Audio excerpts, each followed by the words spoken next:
ફતેપુર ગામના સરપંચની સતત ગેરહાજરીનો મુદ્દો રાજકીય ચર્ચાનું કેન્દ્ર બન્યો છે। આમ આદમી પાર્ટીના નેતા જેડી કથેરિયાએ આરોપ લગાવ્યો છે કે છેલ્લા 4 વર્ષથી ચૂંટાયેલા સરપંચ લગ્ન બાદ રાજકોટમાં રહે છે અને ગામના વહીવટી કાર્યોમાં હાજર રહેતા નથી। તેમના જણાવ્યા મુજબ ગ્રામસભા સહિતની મહત્વપૂર્ણ બેઠકોમાં પણ સરપંચની હાજરી જોવા મળતી નથી, જ્યારે ગામનો વહીવટ તેમના પિતા સંભાળી રહ્યા છે।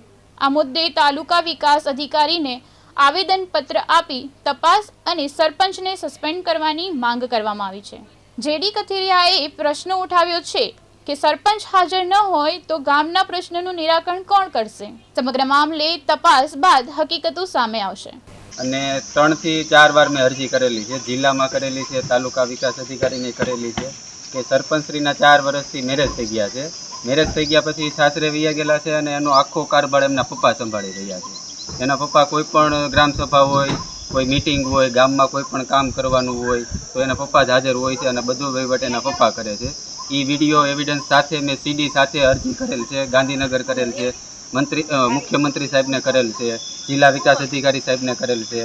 તો 2-3 વાર અરજી કરેલ છતાં પણ કાંઈ જવાબ નહોતો આવ્યો। 2-3 વાર પીડીઓ સાહેબને મળેલ છે કે ભાઈ આનો કોઈ રસ્તો કાઢો અથવા તમે એની તપાસ કરીને કોઈ કમિટી બનાવીને એની તપાસ કરાવડાવો।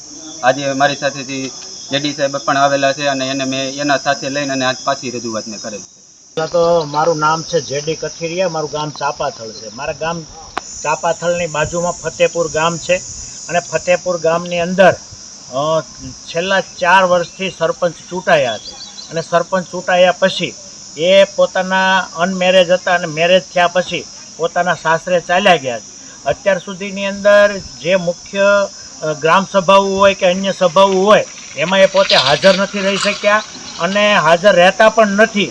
એટલે ગ્રામજનોનો જે સવાલ હતો કે અમારા જે મુખ્ય ગામના પ્રતિનિધિ તરીકે સરપંચ હોય અને કોઈ પણ કામની અંદર હાજર ન હોય